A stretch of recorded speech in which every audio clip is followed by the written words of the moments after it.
Good evening, my cherished friends. Please settle in comfortably tonight, for I have a story that taught me that the most chilling mysteries aren't always found in haunted houses or supernatural encounters. Sometimes the most frightening secrets are hidden in plain sight, in the filing cabinets of small-town government buildings, protected by nothing more than bureaucracy, time, and the assumption that no one will ever look close enough. It was the autumn of 1978, and I had been assigned by the Hartford Courant to investigate a series of financial irregularities in small Connecticut municipalities. The state auditor's office had flagged several towns for unusual patterns in their budget allocations and missing documentation dating back to the 1940s.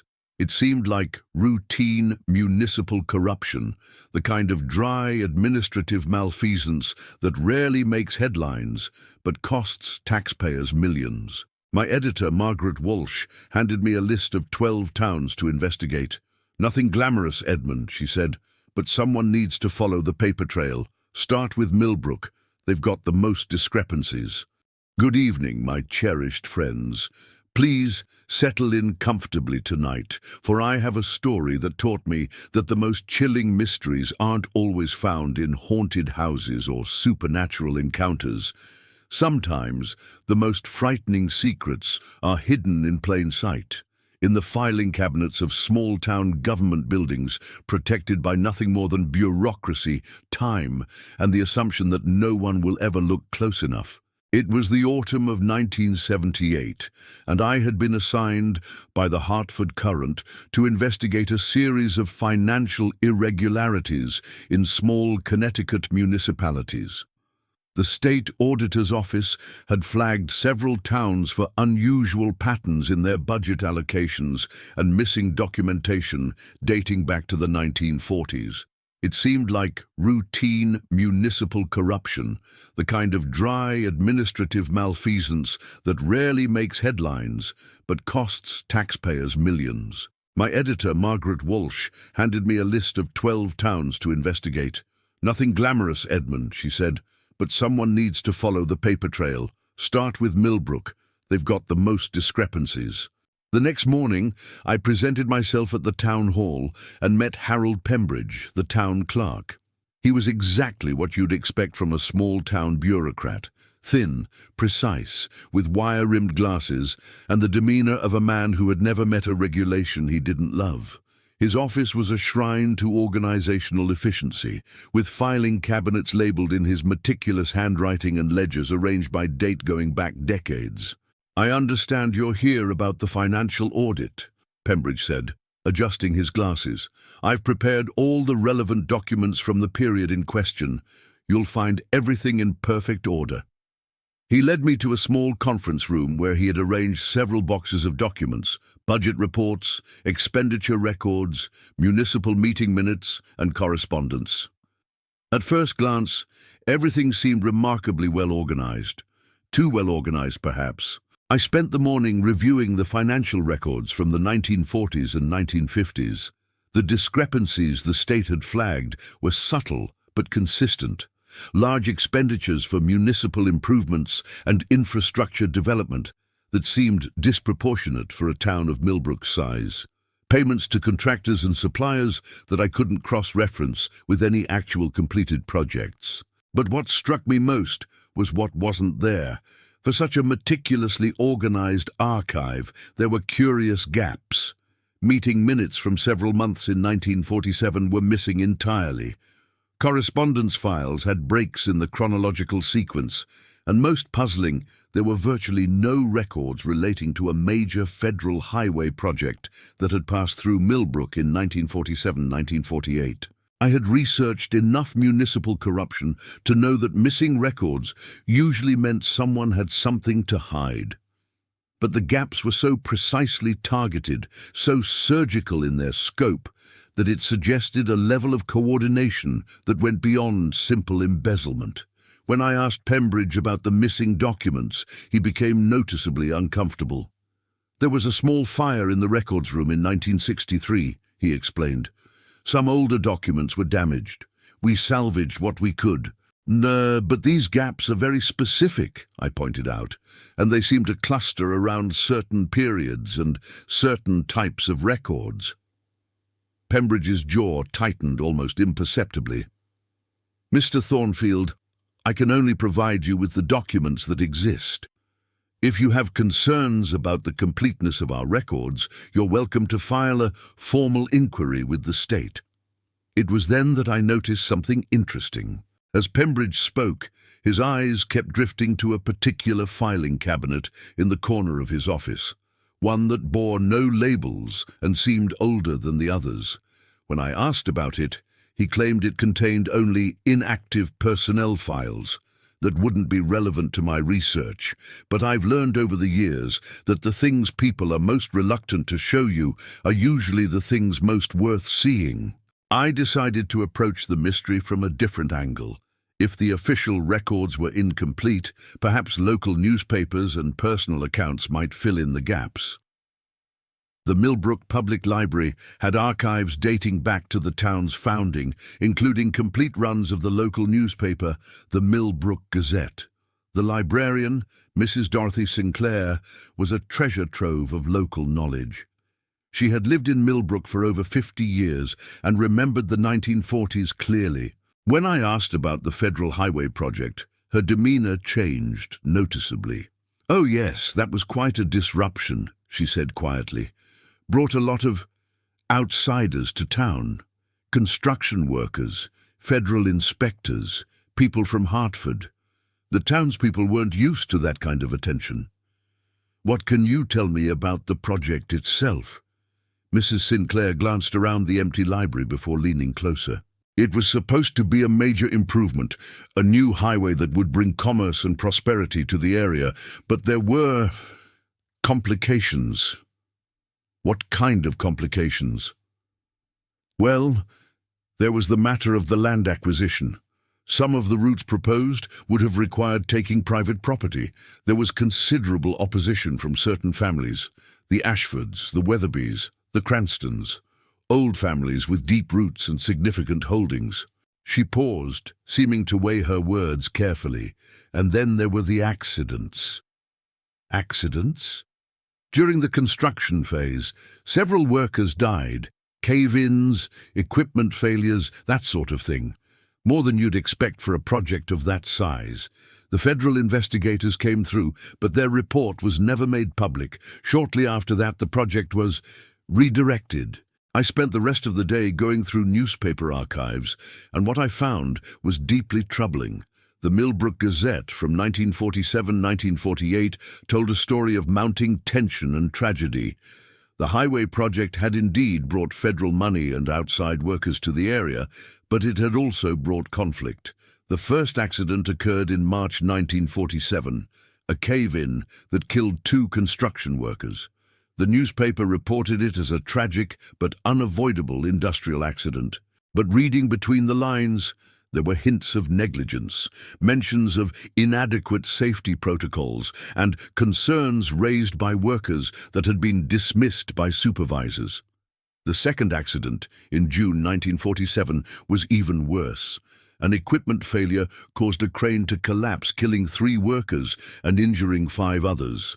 This time, the federal investigators did arrive, and there were hints in the local coverage that they had found evidence of deliberate sabotage. But here's where it gets interesting. After July 1947, coverage of the highway project virtually disappears from the local newspaper. Oh, there are small mentions here and there, but nothing substantial. And then, in October 1947, there's a brief announcement that the highway route has been modified for environmental and logistical reasons and would now bypass Millbrook entirely. The most chilling detail was buried in a small item from November 1947. The families of the 5 construction workers who died during the Millbrook Highway project have reached a settlement with federal contractors. Terms of the settlement are confidential. That evening, I couldn't stop thinking about Harold Pembridge's unlabeled filing cabinet and his obvious discomfort when I'd asked about it. Mrs. Sinclair's revelations about the highway project accidents combined with the suspicious gaps in the official records, convinced me that someone had gone to great lengths to bury this story. I made a decision that, in retrospect, was both necessary and dangerous. I decided to return to the town hall after hours and examine that filing cabinet myself. Small-town government buildings in 1978 didn't have the security systems we take for granted today. The town hall locked with simple deadbolts, and the windows were secured with basic latches. At 2 a.m., I found myself climbing through a first-floor window into Harold Pembridge's office. Using my flashlight, I made my way to the unlabeled filing cabinet. It was locked, but with an old-fashioned lock that yielded to the techniques I'd learned during my early career covering urban crime. Inside, I found what Pembridge had been so anxious to hide. The cabinet contained 3 manila folders, each marked "Confidential, Authorized Personnel Only." The first folder contained correspondence between local officials and federal highway administrators, dating from early 1947.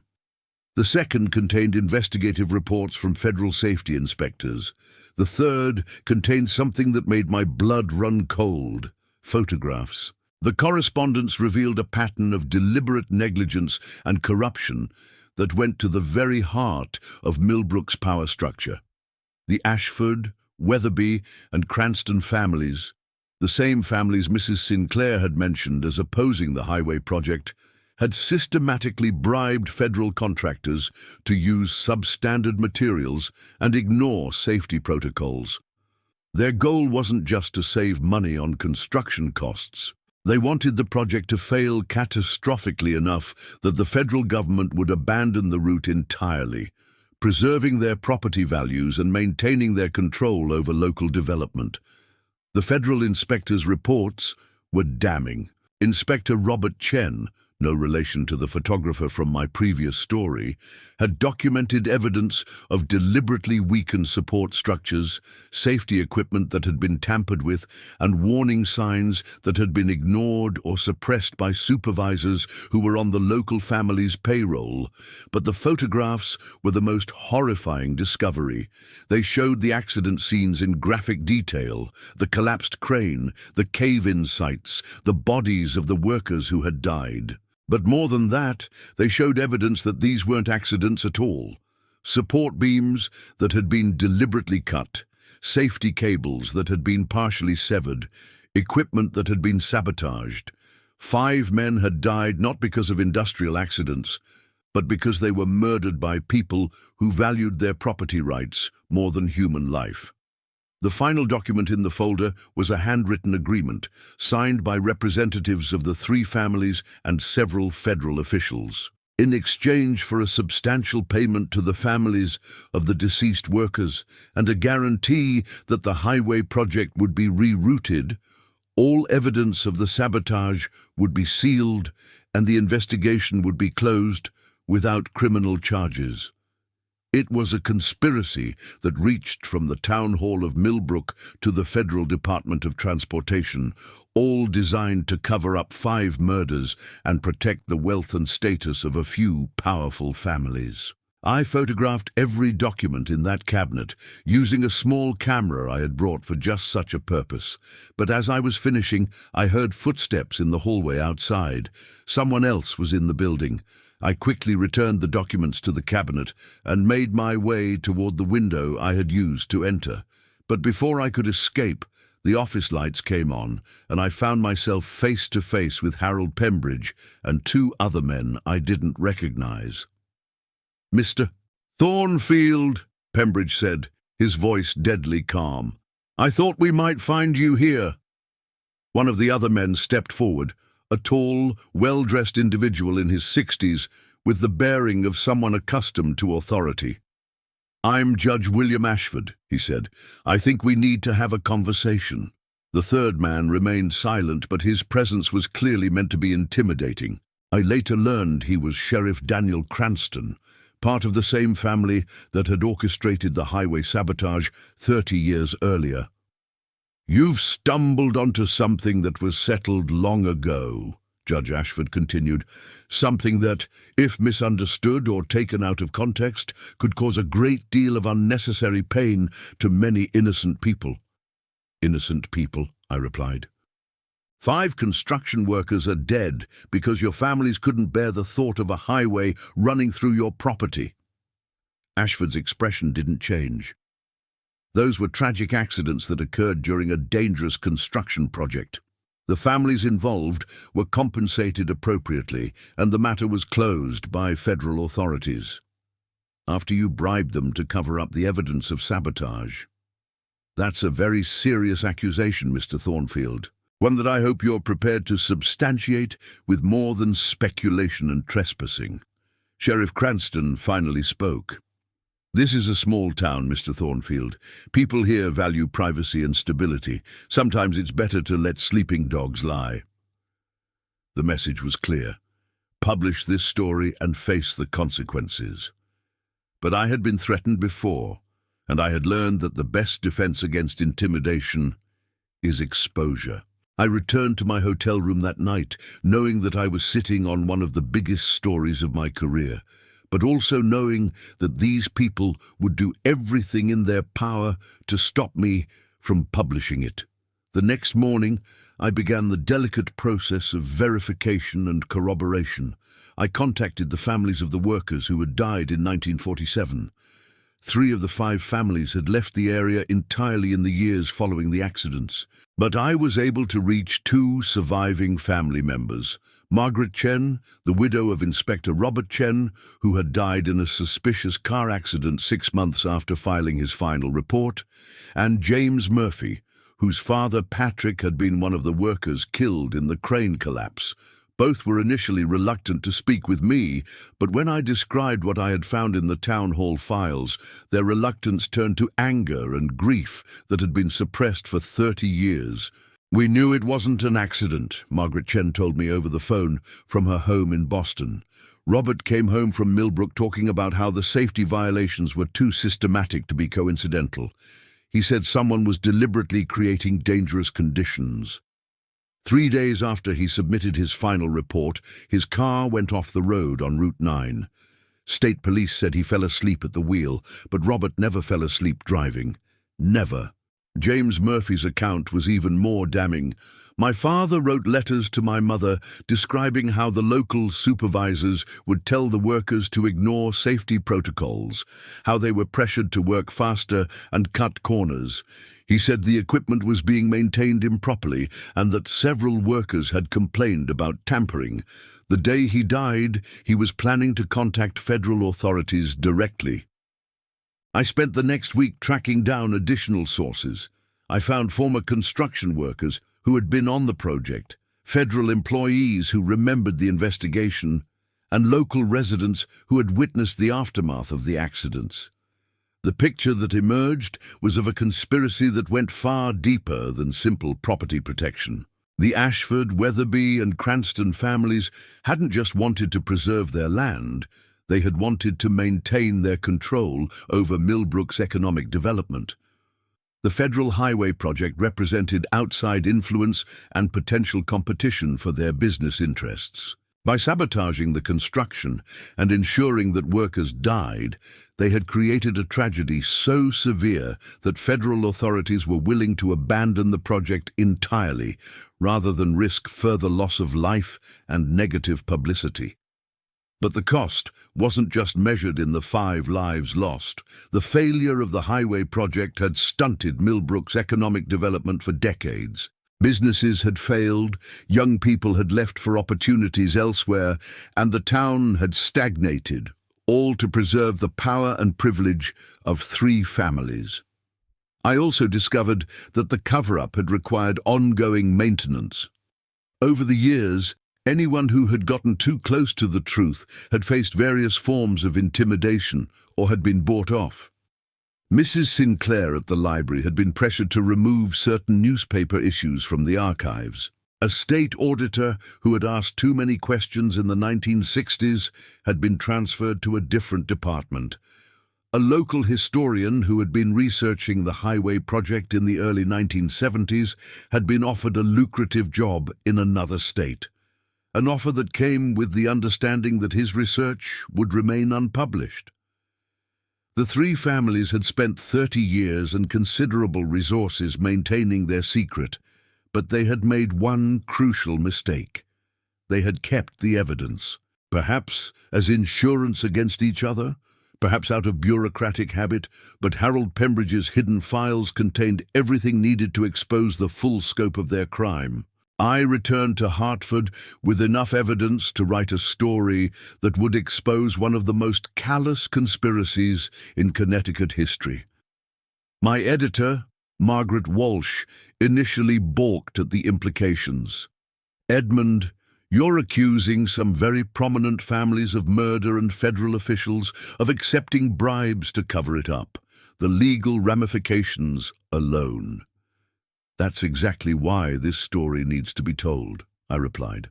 "These people have been protected by their wealth and connections for 30 years, while the families of their victims suffered in silence."